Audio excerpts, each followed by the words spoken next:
오늘 본문의 말씀을 중심으로 해서요, 여호와의 저는 산들의 꼭대기에 서게 된다고 하는 말씀의 제목을 가지고 함께 은혜 받는 귀한 시간을 가지려고 합니다.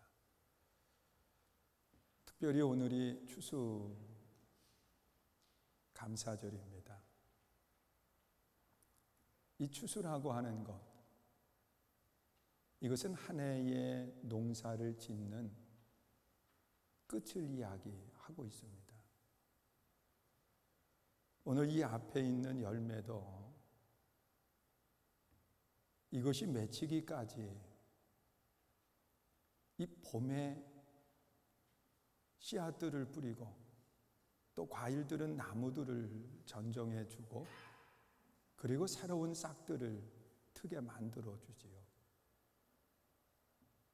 그리고 그곳에 꽃이 피고 이 무더운 여름, 폭풍우 치는 여름을 잘 견뎠을 때 아름다운 열매를 맺게 되고 그 열매를 통해서 주인을 기쁘게 하며 또한 열매는 다음 세대가 이어지게 되는 그런 아름다운 모습을 갖게 되는 겁니다. 열매를 맺는다고 하는 것은 끝을 말하죠.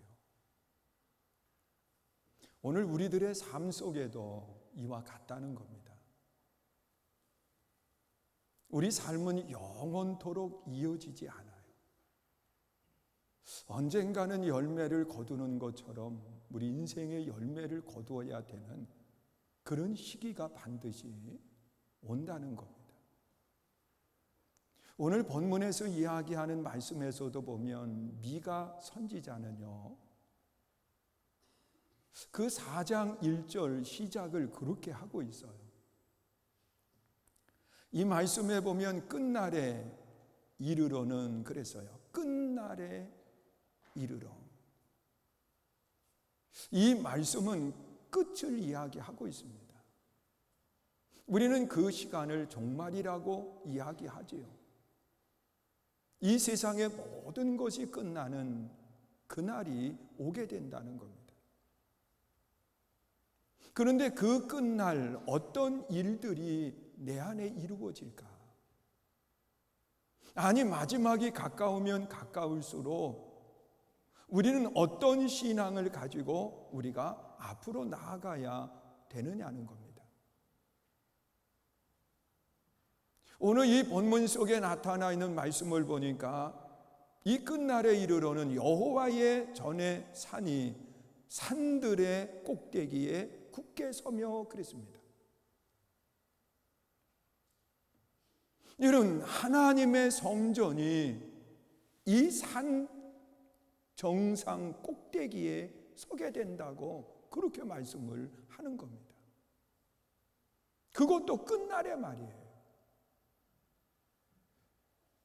여러분, 이 말은 어떤 의미를 가지고 이야기를 하는 건가요? 우리 한번 생각해 보세요. 여러분, 하나님의 성전, 이 성전을 이야기하기 전에 이 성경에 나타나 있는 하나님을 예배하고 하나님 앞에 제사를 드렸던 그 모습을 우리가 생각해 보세요. 이 구약 시대에는 어디에서 제사를 드렸느냐? 산에서 드렸어요. 노아 홍수 후에 이 노아는 아라랏 산에서 하나님 앞에 제단을 쌓고 그리고 하나님 앞에 제사를 드렸어요. 믿음의 조상 복의 근원이라고 하는 아브라함은 이 100세에 난 아들 이삭을 제물 삼아서 모리아 산에 가서 하나님 앞에 제단을 쌓고 그리고 하나님 앞에 영광을 돌리는 그런 아름다운 모습을 보게 돼요.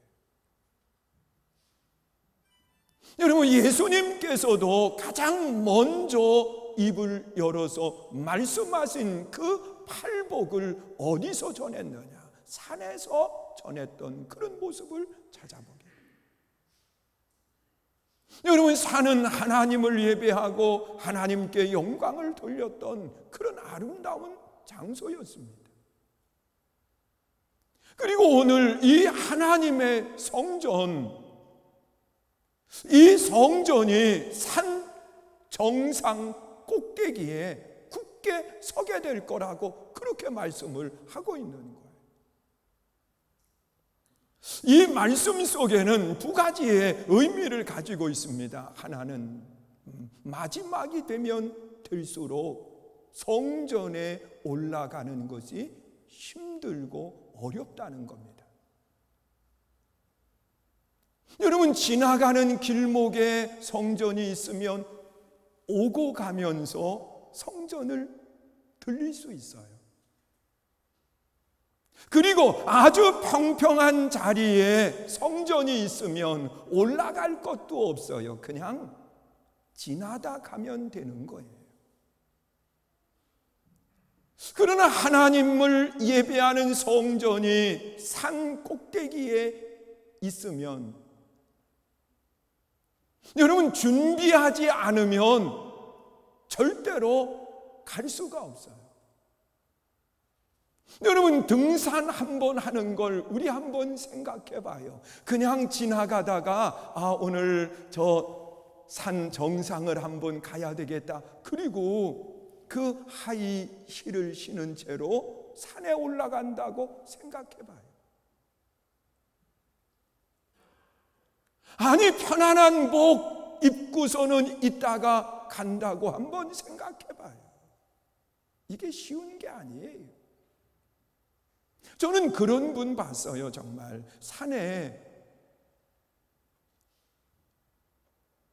하이힐을 신고 올라가다가 힘드니까 그걸 벗더라고요. 그리고 맨발로 올라가는 그 모습도 보았고요. 그러나 이 산에 오를 때에는 미리 준비되어 있지 않으면 쉽게 올라가지 못해요. 저도 한번 중부연회 장로님들 중심으로 해서 그 등산하는 그런 모임이 있더라고요.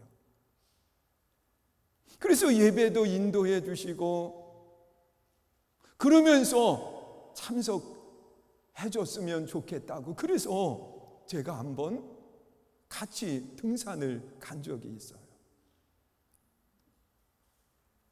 그런데 이 장로님들이 등산하시는 모습을 이 사진에 올려놓은 것을 이렇게 봤더니요, 등산복들이 다 얼마나 좋은 걸 입었는지, 그리고 등산화 든든하게 높이 올라오는 것을 꽉 메고, 그리고 화려한 복장에 사진을 찍은 걸 본 거예요. 그래서 저도 그 등산 모임에 함께 참여하려고 하면 그래도 이 등산복이 있어야 되는데 제가 등산복이 없었거든요. 그래서 불이 나게 토요일 날 등산을 가면서 금요일 날 이 등산복을 사러 나간 거예요. 그것도 저녁 철야 끝나고 나가니까 생각해봐요. 어디에 팔겠어요? 그래서 가보니까 대형 매장, 그곳이 문을 열었더라고요. 그래서 거기에 가서 등산복을 사가지고 딱 맞는 걸 샀는데, 문제는 뭐냐? 바지 단이 긴 거요. 이걸 줄여야 되는데.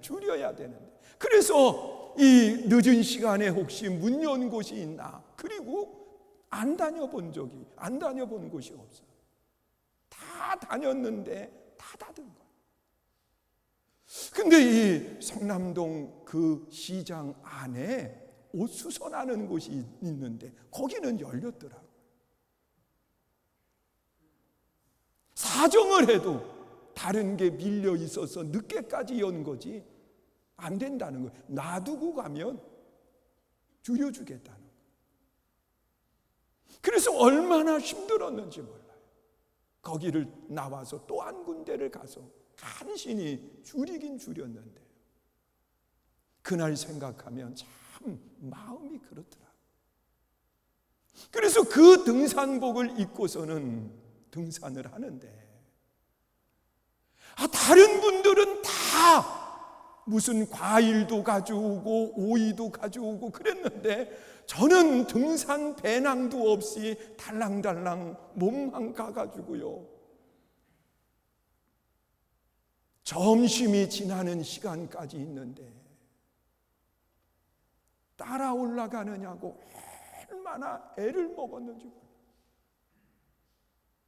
그때 우리 한진숙 권사님 아버님도 계셨어요. 그때 여기 안 계신가?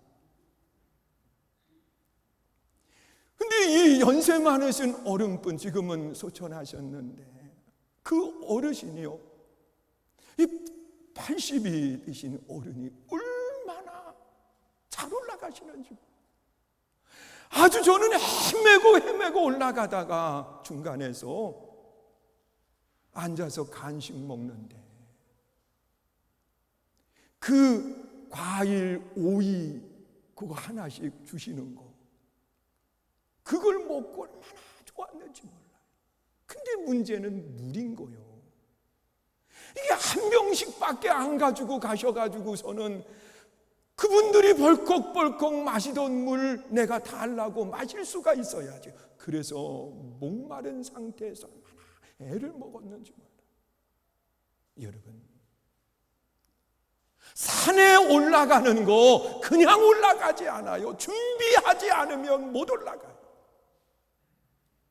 여러분, 끝날이 되면 될수록 하나님의 성전에 나오는 것 오다 가다 들린다고요 착각하지 마요. 여러분, 코로나19라고 하는 이 시간 속에서 우리 한번 생각해 봐요. 하나님의 성전을 올라오기까지 얼마나 마음을 조이고 그리고 준비해다가 여기에 올라오셨는가 한번 생각해 봐요. 아직도 마음에 염려스러운 것을 가지고 하나님의 성전에 오르지 못하는 그런 모습들도 우리가 있습니다. 여러분, 세상 끝날에는 하나님의 성전이 산 정상 꼭대기에 서 있다라고 그렇게 표현을 하고 있어요. 여러분, 핍박이 있으면 성전에 올라가는 것이 얼마나 힘들고 어려운 건지 몰라요. 여러분, 유튜브 상에 올라와 있는 그런 순교자들의 모습을 우리 한번 생각해 보세요. 여러분, 저 중동 지역 그곳에는요, 이 기독교인들을 핍박하고, 그리고 어떤 마을에서는 예수 믿는 사람들을 잡아와 가지고서는 마을 분들이 다 모여서 구덩이 같은 그곳에 그분들을 밀어놓고서는 생으로 몸에다가 기름을 붓고 불을 지르는 거예요. 나오면 발로 쳐서 다시 집어넣고, 그런 그 동영상이 유튜브 상에 올라와 있는 그런 모습도 보았어요. 여러분, 이런 분들이 하나님의 성전에 올라간다고 하는 건 생명을 거는 거기 때문에 결코 쉽지 않아요. 마지막 날이 되면 될수록 더더욱 그런 거예요. 우리가 하나님의 성전이 준비하지 않으면, 마음에 단단한 준비를 하지 않으면 우리가 하나님의 성전에 올라오지 못한다는 것. 그리고 또한 여호와의 전이 산 꼭대기에 있다고 하는 것은 다 드러나 있는 모습을 말하는 겁니다. 여러분, 산 위에 있는 것은 감추어지지 않아요. 모든 사람들이 다 바라봐요. 여러분, 옛날에 교회에 그러면 믿는 사람들만 알았어요. 그리고 예수를 믿지 않는 사람들은 두려운 마음 때문에 교회에 대해서 함부로 하지 않았습니다. 그러나 요즘 우리가 살고 있는 이 시대는요, 교회가 너무 많이 드러나 있어가지고 어떤 엄숙함도 없어져 버렸고, 그리고 때로는 세상 사람들의 핍박, 조롱거리가 되고 많은 그런 모습으로 바꿔져 있어요.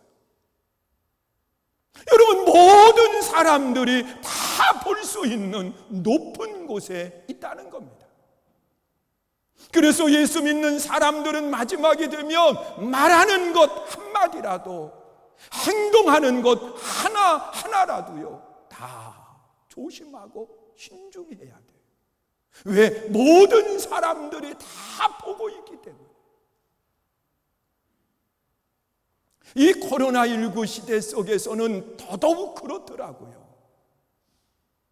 저도 교회에 올라와서도 우리 교회에 드려진 예배를 점검해 보고 유튜브 안에서 어떻게 송출이 되는지 확인도 하고 그래요. 그러다 보면 그 실시간 예배를 드리는 교회들이 많이 떠올라와요. 그러면 그 교회는 어떻게 드리는지 그러면서 클릭을 해보면서 제가 한 분 말씀을 전하는 그분의 모습을 보면서 외모를 좀 단정하게 해야 되겠구나, 그런 생각을 했어요. 그 다음 이야기는 강단에서 하기가 좀 불편해서 안 하지만 깨끗하게 하고 나와야 되겠구나. 왜? 너무도 그곳이 잘 보여지더라고요. 여러분, 이 감추어지는 것이 없이 다 드러나 있어요. 세계 각처에서 우리 교회가 어떻게 하나님을 예배하는지 다 알고 있어요. 어제 한 분이 문자를 보냈어요. 목사님, 내일 주일날 저도 들어가서 예배 드릴게요. 미국에 있는 사람이요. 그래서 내가 거기다가 그랬어요. 들어왔다 나갈 때 흔적 좀 남기고 나가라고. 우리 교인들도 흔적 남기고 나가잖아요. 아멘, 그렇게 말이에요. 그러면 누가 들어왔다 나갔구나, 그걸 확인이 되거든.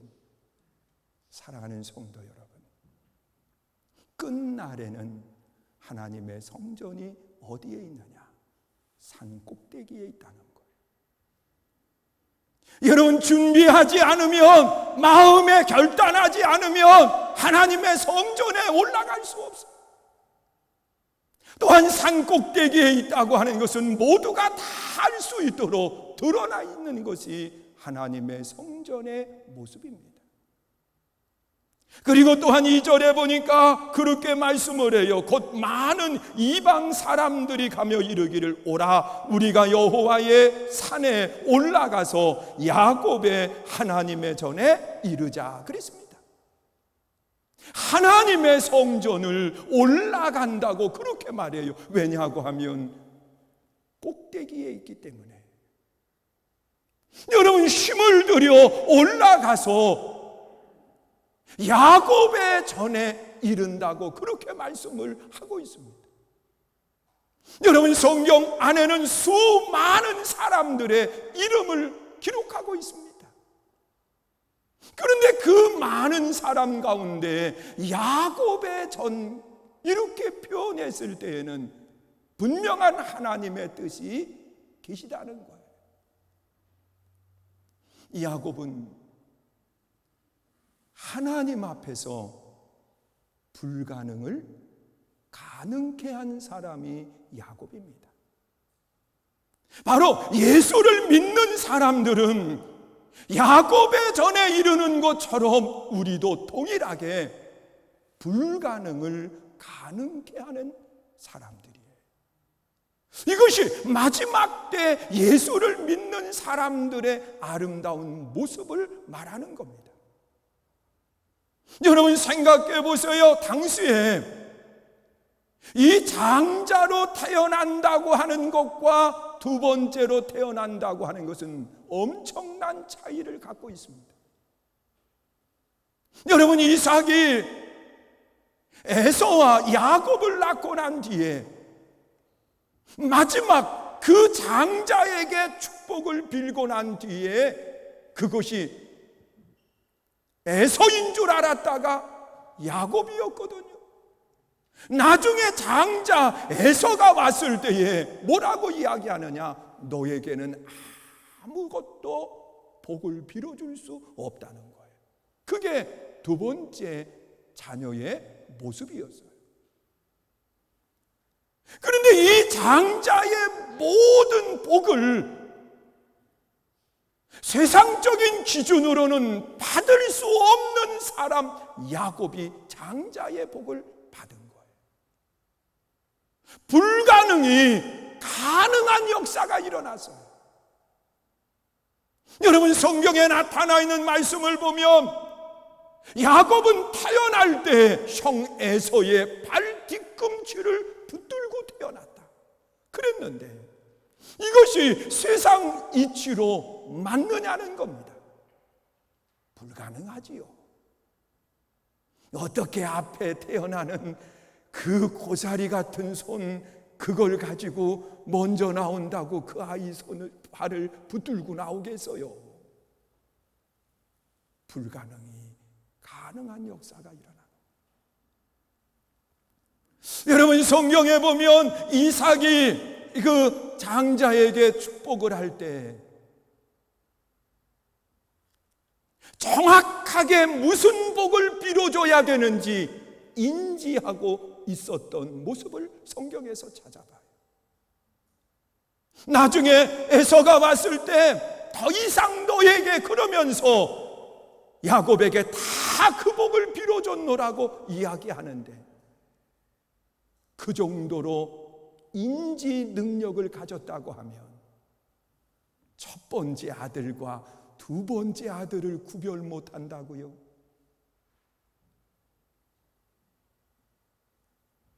우리 한번 생각해 보세요.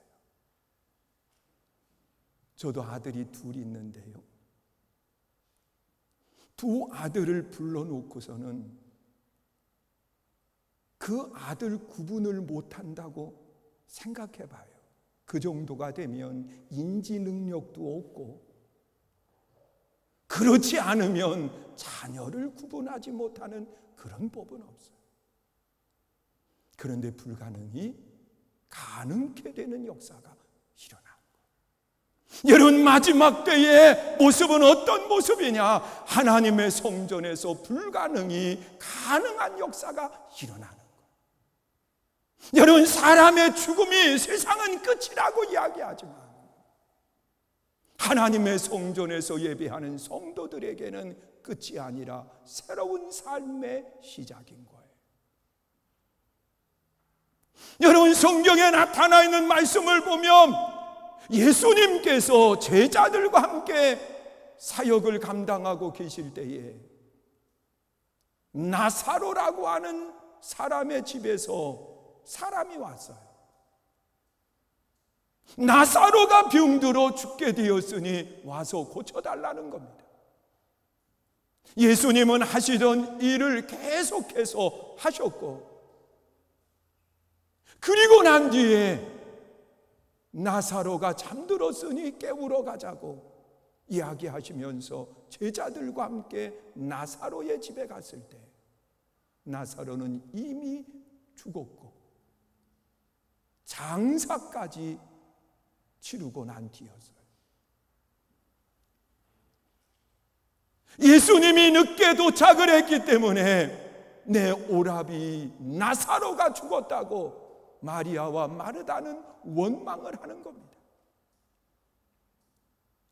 자, 이런 마리아와 마르다를 데리고 나사로의 무덤으로 갔는데, 여러분, 함께 했던 모든 사람들은 다 이 죽음 앞에 인간의 그 초람, 자신이 할 수 있는 그 무엇도 없는 그 모습이었거든.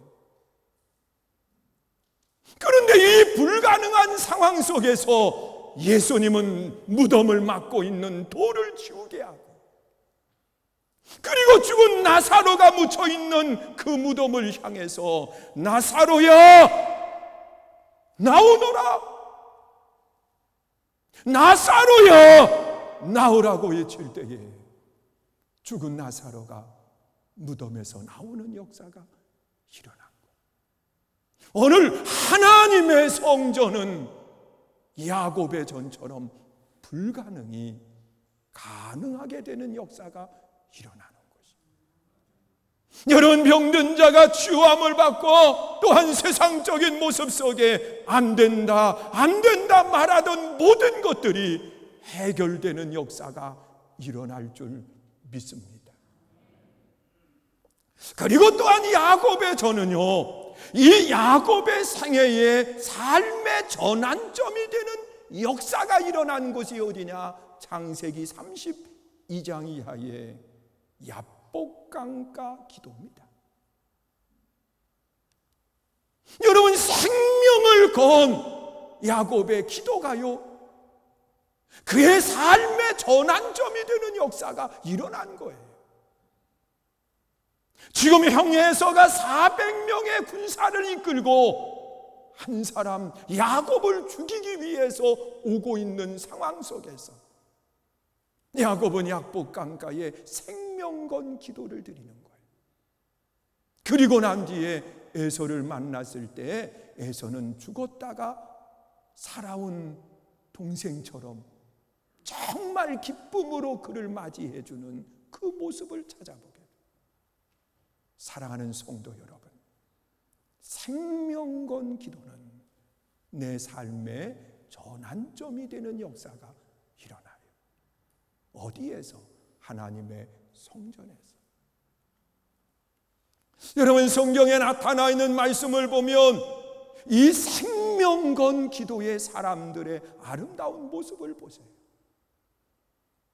여러분, 이스라엘이 아멜렉과 전쟁을 하면서 이 모세와 아론과 훌이 함께 산에 올라가 기도하는데 그 기도는 생명을 건 기도예요.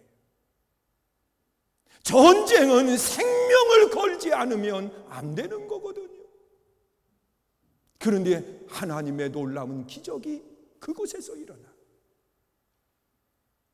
여러분, 다니엘의 기도는 생명을 건 기도였어요. 그러나 사자굴 속에 들어가서 상함이 없는 놀라운 기적의 역사가 일어났어요. 사무엘은 블레셋과 전쟁하면서 생명 건 기도를 드릴 때 하나님은 큰 우레를 바라시고 그들을 살리시는 역사가 일어난 거예요. 오늘 우리도 하나님의 성전에서 마지막이 되면 될수록 기도가 끊어지면 안 돼요. 생명 건 기도의 사람이 될 수 있어야 돼요. 그것이 하나님이 기뻐하는 아름다운 성도의 모습인 거예요. 지난주에 그 수급 위원들 감리교회에서 수련 목회자를 뽑는 그 모임이거든요. 그 회의가 속초에서 있어가지고 그래서 속초 그곳을 갔는데요, 호텔이 어마어마하게 커요.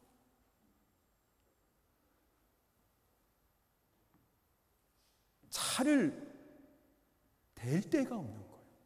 그 넓은 주차장, 정말 주차장이 얼마나 넓은지.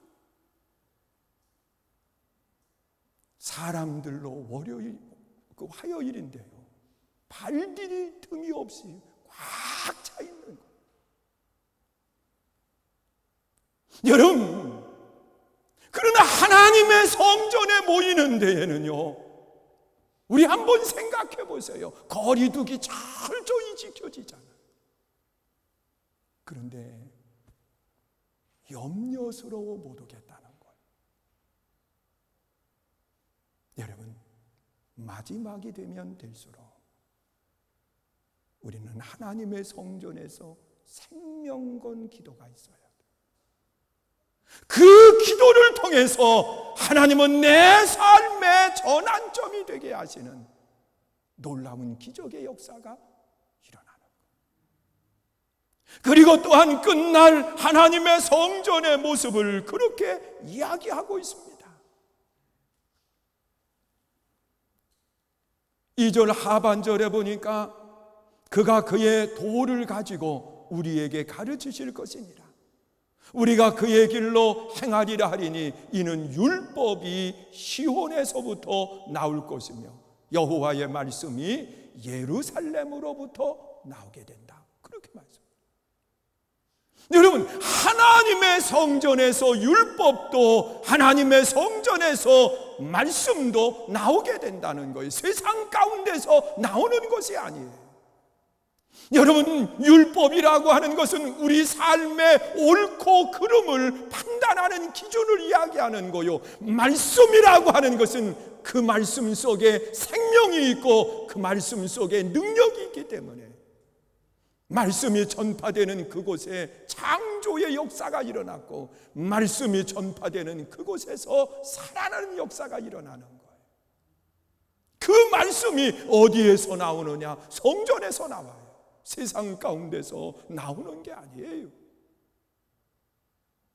사랑하는 성도 여러분, 오늘 이 앞에 보고 있는 이 모습처럼